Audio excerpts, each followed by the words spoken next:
Dzire news.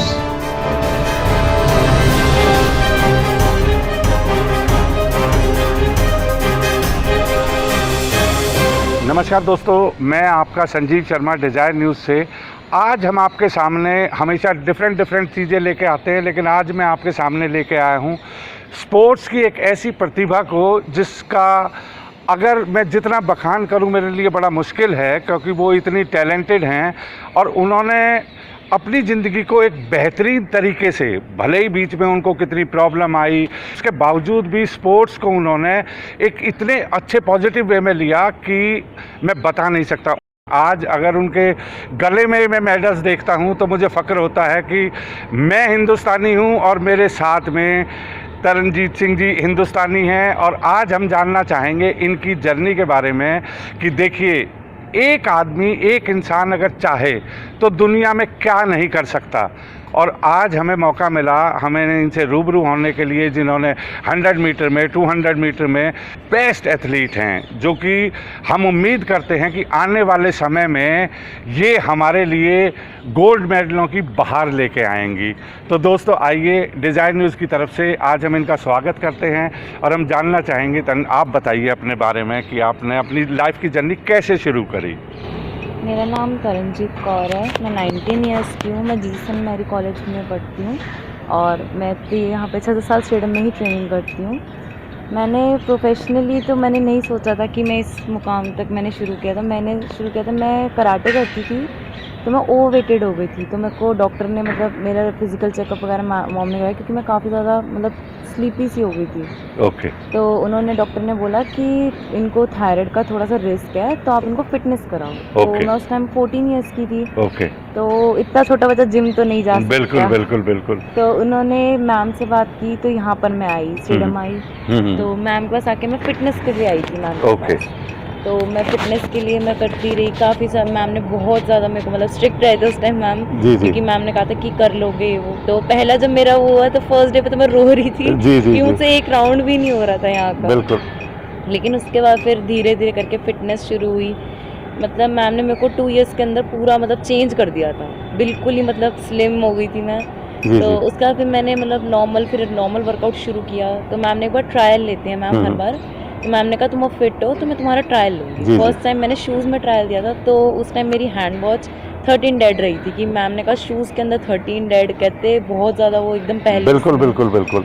तो उसका ma'am ने कहा कि तुम 100 मीटर शुरू करो। फिर 100 मीटर मेरे को पता नहीं था उतना, तो मैंने मतलब मेरे सीनियर्स थे तो वो ब्लॉग स्टार्ट कर रहे थे एक। अच्छा। तो मैं उन्हें देख रही थी, तो मेरे को वो ब्लॉग एक अट्रैक्शन हुआ उस ब्लॉग से। कि यार ये देखा कि लड़की कोई नहीं कर रही। हाँ।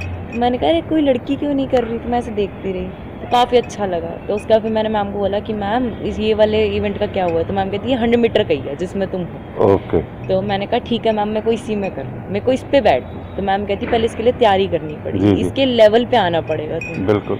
तो वो फिर उसकी तैयारी की। उसका फिर जब फर्स्ट टाइम ब्लॉक पे बैठी थी तो सर मेरे पाम पूरे छिल गए थे। अच्छा। क्योंकि हम लोग जैसे सेटल होने के लिए, हमें पोजीशन कराने के लिए हमारा हाफ एन आवर तक हम लोग को स्टिल रहना पड़ता था। अच्छा। कि हैंड्स मूव ना हो। क्योंकि 100 मीटर के स्टार्ट में ऐसा होता है कि अगर हमारी बॉडी हल्की सी भी हिल जाए तो हमारा फाउल स्टार्ट हो जाता है। तो इस वजह से कैमरा अब तो बहुत एडवांस हो गया, कैमराज आ गए हैं कि हल्का सा मूवमेंट भी हमारा वो बिल्कुल कैप्चर कर लेते हैं वो। तो ये चीज़ पूरी छिल गई थी। तो एक बार माइंड में कि यार ये तो बहुत पेनफुल है, इसी वजह से कोई लड़की नहीं करती होगी, यार नहीं होगा।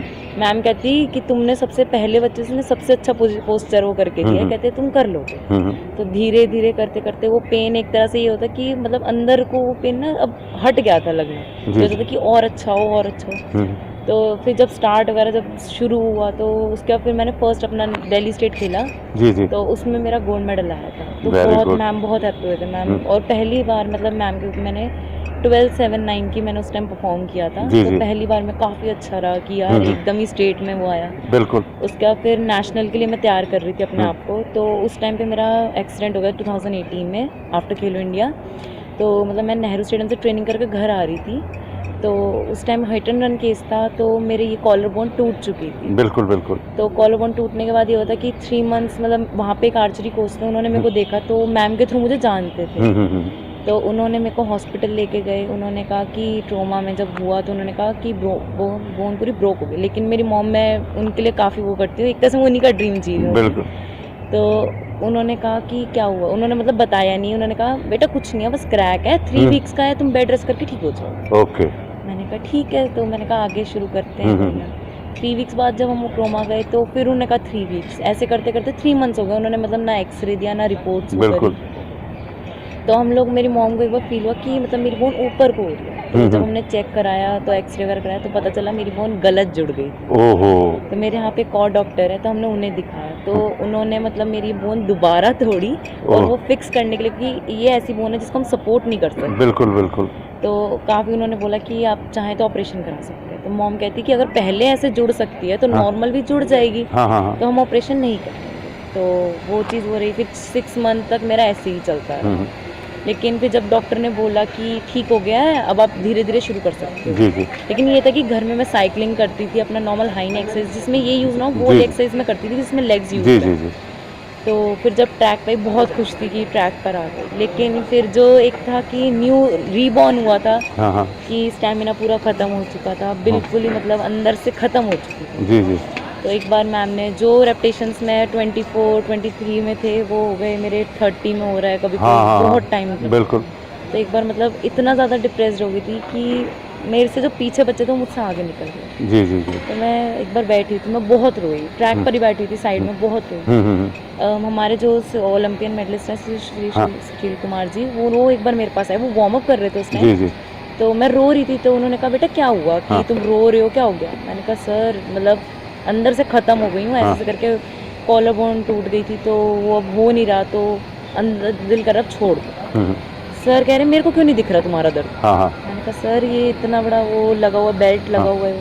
कहते मेरे को तो नहीं दिख रही। हाँ हाँ। कहते तो तुम्हारे दिमाग में है। Very good. कहते ये सब तुम्हारे माइंड में। कहते अगर तुम सोचोगे दर्द है तो दर्द है, कहते वो लाइफ टाइम रहेगा। तो ये चीज़ काफ़ी हो रही कि सर कहते कि तुम्हारे पैर में तो नहीं लगी? मैंने कहा नहीं सर। कहते जॉइंट टूट गया? मैंने कहा नहीं सर। कहते पैर अलग हुआ? मैंने कहा नहीं सर। कहते कोई पैर में कोई वो डिफेक्ट हो गया? मैंने कहा नहीं सर। कहते फिर क्यों नहीं भाग सकते? हाथ से थोड़ी भागना है। मैंने तुम्हें हाथ से भागने को है? कहते तुम्हें तो पैरों से भागना है। कहते ये स्टैमिना जो तुमने वो कह रहे पहले बिल्डअप नहीं किया। पहले ऐसा तो है नहीं कि मतलब जैसे ही पैदा हुए थे उसी टाइम ही स्टैमिना लेके पैदा हुए थे। बिल्कुल नहीं बिल्कुल। सर। तो उन्होंने कहा तैयारी करो। कहते मैं तुम्हें आज फिर से वेलकम करता हूँ स्टेडियम में, कि ये समझ लो तुम्हारा एक तरह से न्यू बॉर्न हो गया। ओके। तो काफ़ी हो रहा। और मैम भी काफ़ी मोटिवेट करती थी कि मैम कहती थी नहीं होगा। जैसे मैं कभी अगर थक के बैठ जाती थी, मैम नहीं उठो चलो हो गया, नहीं रेस्ट नहीं लेना, चलो चलो चलो। तो वो चीज़ अंदर से होती थी कि मैम एक तरह से मैम मदर जैसी है, मतलब प्यार भी बहुत करते हैं, लेकिन ट्रेनिंग के टाइम पे जो स्ट्रिक्टनेस है वो स्ट्रिक्टनेस भी पूरी है। तो ये होता है कि हर चीज़ में मैम सपोर्टिव रखती थी। तो धीरे धीरे करके वो जो कमी थी वो पूरी करी, और उसी साल के अंदर मैं फिर से नेशनल गई। ये नहीं था कि मेडल नहीं था, लेकिन ये था कि मैंने अपनी पर्सनल बेस्ट दोबारा लगा दी थी। नहीं, बहुत अच्छा। देखिए तरनजीत, आपने जितना बताया उतनी बीमारी के बाद अगर आपका दोबारा एक रिबॉर्न है तो वो एक बहुत ही काबिले तारीफ है। एक तरह से सर ये मेरी मदर का ड्रीम है, ये मेडल सीरियसली मैं अपनी मदर को डेडिकेट करती हूँ। ये मैं उनकी लाइफ जी रही हूँ, क्योंकि उनकी फैमिली सर ऑर्थो टाइप थी, तो वो स्टेट लेवल तक बेस्ट एथलीट रही। जी जी। वो भी 100 to 100 ही करते थे। लेकिन जब उनका नेशनल का आया, उन्होंने अपनी मदर को बताया। हाँ। उस टाइम पर उतने सपोर्टिव नहीं होते थे पेरेंट्स। बिल्कुल बिल्कुल। तो उनके पेरेंट्स ने मना कर दिया कि हम अपनी बेटी को बाहर नहीं भेजें। जी जी। और काफ़ी वो रहा कि उनकी मतलब गेम वगैरह सब बंद करवा दी थी, तो काफ़ी उनका हो रहा। तो जब मेरी मॉम को ये लगा कि मैं स्पोर्ट्स में इंटरेस्टेड हूँ, मेरे फादर ने मेरे को अलाउ नहीं किया था, क्योंकि जिस हिसाब से हमारे किड्स होती हैं वो बिल्कुल अलाउ नहीं करते हमारे। बिल्कुल बिल्कुल। तो काफ़ी मेरे को हो रहा कि मेरी मदर को पता चला कि मेरा इंटरेस्ट है। तो उन्होंने कहा कि मैं तुम्हें सपोर्ट करूँगी, कोई करे ना करे मैं तुम्हारे साथ। तो उन्होंने हर तरह से मेरे को सपोर्ट किया। मैं स्टेडियम आना वगैरह सब कुछ मेरी मदर ने किया है। और मैं काफ़ी उनके लिए मतलब होती हूँ कि वो कहती है कि बेटा जो मैं नहीं कर पाई बेटा तू कर दे, बस तू मेरे को बस ये है कि इंडिया का मेरे को मेडल मेरे हाथ में दे दे, कहती और मुझे कुछ नहीं चाहिए। देखिए दोस्तों, आज हम जो है तनजीत की मदद को जो है सलाम करते हैं कि आज उन्होंने अपनी बेटी को, और हो सकता है कि उनकी बेटी को अपनी बेटी पे इतना गरूर हो जिसकी कोई लिमिट नहीं है। और जैसा आपने देखा कि ये खुद भी इतनी भावुक हो जाती हैं जब अपनी मदर की बात आती है और जब अपने इनके गुरु की बात आती है। और जैसा अभी इन्होंने और एक बहुत अच्छा जो है बताया कि सुशील कुमार जी इनके पास कैसे आए, किस तरीके से उन्होंने इनको मोटिवेट किया। तो एक स्पोर्ट्स पर्सन के लिए मोटिवेशन एक बहुत इम्पॉर्टेंट पार्ट। तो एक चीज़ और आप बताइए कि आप अपने जो आपकी गुरु हैं उनको आप क्या कहना चाहेंगे? वो तो मतलब एक तरह से जिस हिसाब से मैं सिख हूँ, हमारे में गुरु ही भगवान होता है। जी जी हमारे में कहते हैं कि जो गुरु का नहीं हो वो कभी किसी के उसको अचीव नहीं। जी जी जी एक तरह से मैम, मतलब मैं प्रे करती हूँ मैम के लिए। मैम एक तरह से वर्शिप मेरे लिए वो है कि यहाँ पे जितना भी मैं हूँ, मैं मैम की वजह से हूँ। जैसे मेरा फर्स्ट टाइम जोन में मेडल आया तो जी। मैम ने बोला ये तो जोन का मेडल है, स्टेट पे देखेंगे। जी जी स्टेट का मेडल आया तो मैडम ने कहा ये तो स्टेट का मेडल है, नेशनल में नेशनल में देखेंगे। नेशनल में जब होगा, मैम कहती है इससे क्या होता है, कहती इंटरनेशनल लेवल की तैयारी करेंगे अब तो। बिल्कुल, वो बिल्कुल। मैम होता है कि मैम और ऊपर मेरे को करती हैं। जी जी और जैसे होता है कि अगर मेरे को कोई भी ऐसे होता है बीच में, मेरे पेरेंट्स ने, मतलब मेरे फादर ने मेरे को बिल्कुल मना कर दिया जी। कि नहीं तुम स्टेडियम में जाओगी, लाइक जी। 18 की होगी तो जी, जी। फादर ने कहा कि वेडिंग करा देंगे, ये कर जी देंगे। जी तो मैं बहुत रोई थी कि यार वेडिंग वगैरह, मैंने इतनी छोटी हूँ मैं। तो अब मैं ऐसे शांति से मैम के पास आ रही थी, मैं शांति से बैठी। मैम कहती क्या हुआ, मैंने कहा मैं ऐसे। मैम कहती तू मेरे को नेशनल का गोल्ड मेडल दे दे, हाँ। मैं लिख के दे रही हूँ तेरी वेडिंग का, मैं तेरे घर पे बैठ जाऊंगी। बताओ कितनी कितनी बड़ी बात है, तो देखिए। और यहाँ पर आपका भी सर, भी स्टेडियम में भी हम लोग आते हैं तो हम लोग को, जैसे मैं हमारे केजरीवाल सर से, CLG सर से बहुत ज़्यादा, मतलब उनसे भी काफ़ी खुश रहती हूँ क्योंकि हमारा स्टेडियम कोविड के बाद जल्दी से जल्दी खोला और अच्छी गाइडलाइंस के साथ खोला। कोविड के होते हुए भी हमें, मतलब सोशल डिस्टेंसिंग का काफ़ी ध्यान रखवा के हमारा स्टेडियम, उसी वजह से सर हमारी परफॉर्मेंस आई कि हम लोगों ने जल्दी से, और हमारा स्टेडियम स्टाफ भी, संजय सर जो है वो बहुत सपोर्टिव है, हमारे संजय सर कुमार जो बिल्कुल, बिल्कुल। DDO स्पोर्ट्स हैं, जी जी बहुत सपोर्टिव हैं। जैसे मैं मेडल लेके आती हूँ, वो कहते हैं कि ये तुम्हारा मेडल नहीं, हमारा मेडल है। बिल्कुल कहते बिल्कुल ये हम, तुम हमारे बच्चे हो, तो कहते कोई भी वो हम तुम्हारे पेरेंट्स की तरह है, जो भी तुम्हें दिक्कत हो हमें आके बताओ।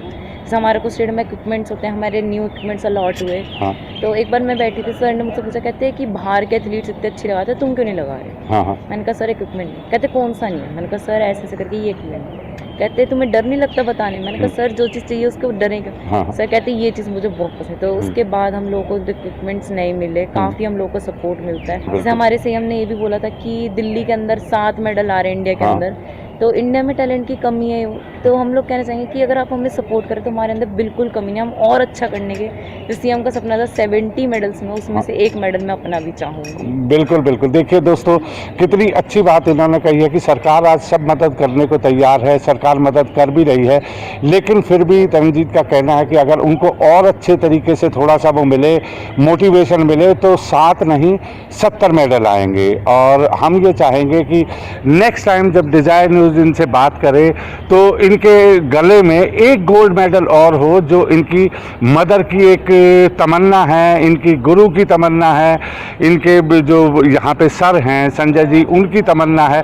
तो हर तमन्नाओं को हमें लगता है कि ये ज़रूर पूरा करेंगे। तो आप एक चीज़ और बताइए, अभी तक आपको कितने मेडल मिल चुके हैं?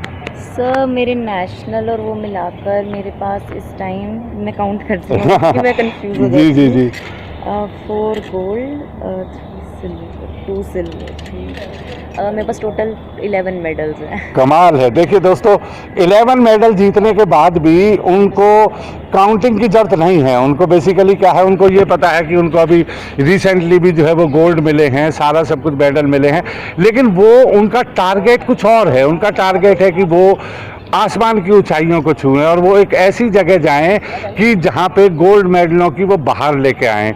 एक लड़की का इतना जज्बा, एक स्पोर्ट्स के अंदर इतना जज्बा वाकई काबिल तारीफ है, जिसके लिए मेरे पास अल्फाज कम है। क्योंकि अगर मैं मेडल्स को देखता हूं तो इन मेडल्स का एक मेडल के लिए इन्होंने कितनी मेहनत करी होगी, उसका कोई भी अंदाज़ा लगा पाना एक साधारण आदमी के लिए बड़ा मुश्किल है। और वो भी कोरोना काल के चलते हुए हमें और एक चीज़ पूछना चाहेंगे कि कोरोना जब ये आया और आप घर रह गए, तब आपने उसको कैसे अपने आप को मोटिवेट किया? सर मैम से वीडियो चैट रहती थी तो मैम हर वर्कआउट हमारा बताती थी, और हम लोग जैसे होता है कि मैम कहते वीडियो बनाओ, कि हम लोग वीडियो जैसे हम ग्रुप पे भी वो करते, कहते तुम्हारे जो जूनियर्स हैं उनको भी प्रोत्साहन मिलेगा कि तुम और अच्छा कर पाओ। हम घर में होते थे, हम कार्डियो करते थे, अपनी नॉर्मल एक्सरसाइज वगैरह जितनी हम घर पे कर पाते थे हम करते थे। लेकिन ये था कि हम लोग को जल्दी से जल्दी, हमें ये कहते थे, मैम कहते कि स्टेडियम, मैम ने बहुत इस चीज़ के लिए वो करा कि हमारा स्टेडियम जल्दी से जल्दी, कि सर हम लोग एक तरह से हम एथलीट हैं, तो एथलेटिक्स का जो ट्रैक का हिसाब होता है वो सर अलग ही होता है, चाहे हम पार्क में करें कहीं पे करें, उसमें और ट्रैक पे एक होता है कि ट्रैक पे आके सर एक ना अंदर से फीलिंग आती है, आपका फीलिंग है कि यार अब आ गए हैं, अब करना है। बिल्कुल, यहाँ पे एक बिल्कुल। टाइम पे होता है कि हम लोग जैसे थक जाते हैं, खत्म हो जाते हैं, उसके बाद भी होता है कि मैम कहती हैं कि तुम लकी हो कि तुम कर पा रहे हो। कहते कितने बच्चे जो नहीं कर पाते, तो मैम कहती तुम करो, मैम कहती मैं खड़ी हूँ, तुम्हारी इंजरी हो रही है, कुछ नहीं होता, हम देख लेंगे। कहते तुम करो। मैम इनफैक्ट मैम ने मुझे बोला था कि 100 मीटर के, मैंने कहा था कि मैम नहीं हो पाएगा। मैम कहती अगर तू गिर गई ना, मैं तुम्हें उठा के ले जाऊंगी, तुम बस मेरे को मेडल दे वाह दो। क्या बात है।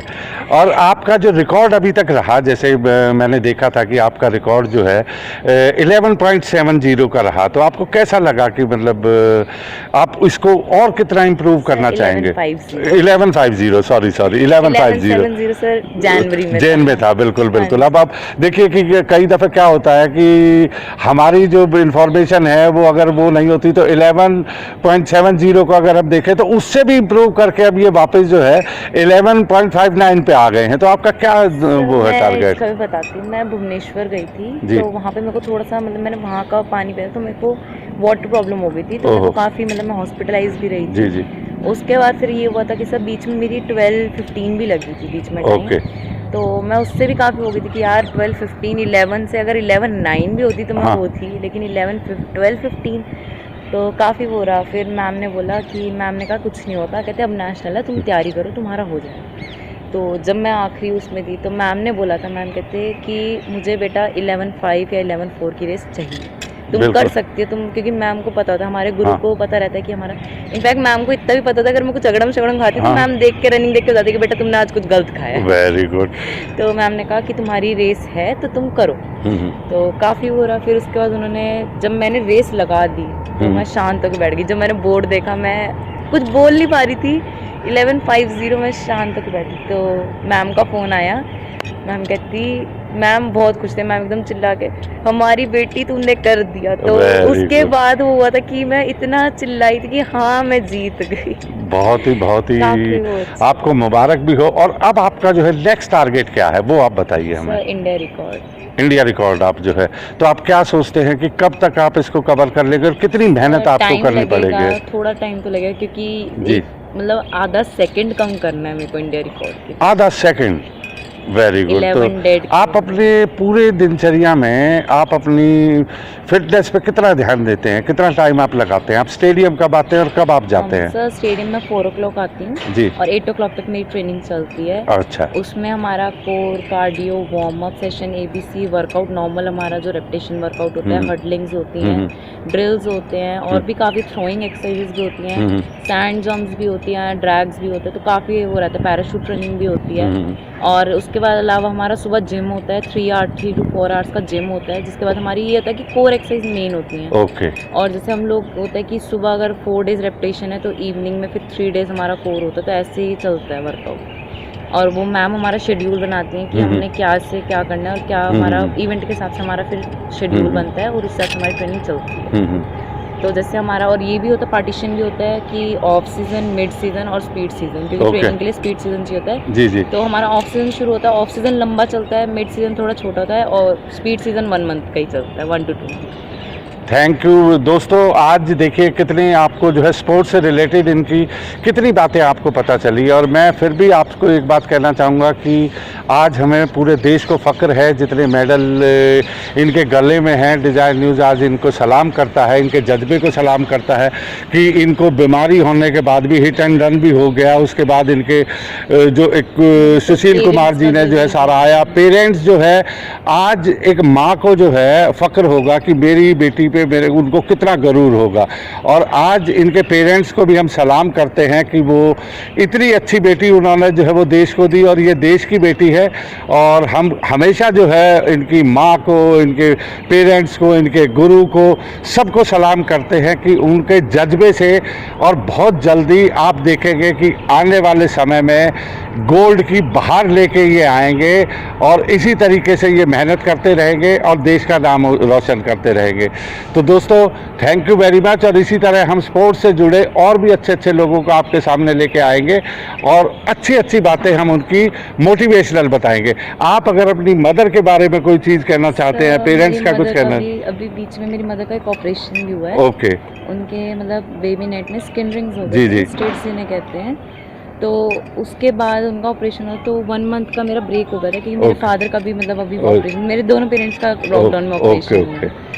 तो 1 मंथ तो मैंने मतलब ट्रेनिंग छोड़ ही दी थी, तो Okay. काफ़ी वो रहा था क्योंकि मैं एक तरह से डिप्रेस्ड हो गई थी, हाँ क्योंकि जब ऑपरेशन हुआ तो मैं ही हॉस्पिटल में थी, तो जब उनका मतलब यूट्रस पूरा हाँ। रिमूव हुआ था, तो फर्स्ट टाइम मैं अपनी मदर से बहुत अटैच जी, थी। जी। तो वो चीज़ जब उन्होंने बोला कि चेकिंग के लिए, तो उन्होंने तो अपनी मदर को एक बार जब फेंट देखा, तो वो चीज़ काफ़ी मेरे को हो रही थी कि यार एकदम क्यों हुआ। मैं ल- गॉड से करती थी कि यार क्यों ऐसे हुआ। देखिए ये लेकिन आज आज उनका ये जो ड्रीम था, जो मेरा आज सीने में मेडल है, तो हाँ। सर मैं बहुत ज़्यादा अपने आप को ब्लेस्ड हूँ। आप बिल्कुल इमोशनल ना हो, और आपकी मदर आपके फादर बहुत जल्दी जो है वो अच्छे हो जाएंगे। और सबसे बड़ी चीज़ है कि उनको दुनिया में कभी कुछ नहीं हो सकता, क्योंकि जिस बेटी ने इतने मेडल उनके नाम पे कर दिए, उस बेटी को कभी भी कुछ नहीं हो मैं सकता। बहुत ब्लेस्ड हूँ कि मुझे और ऐसे पेरेंट्स तो मिले आपको, जो है बहुत उन पे ज़्यादा। फ़ख्र होना चाहिए। आपको ऐसे गुरु मिले, आपको समझाने वाले मिले। इतनी अच्छी इमोशंस एक बेटी के लिए, अपने माँ बाप के लिए अगर होती हैं, तो फ़ख्र होता है हमें अपने देश की बेटियों पे। और ये बहुत ही जल्दी हम गोल्ड मेडल को इनके गले में देखेंगे, और इनके पेरेंट्स बहुत जल्दी रिकवर हो जाएंगे। हमेशा हम आपके लिए दुआ करेंगे। Thank you very much. Thank you.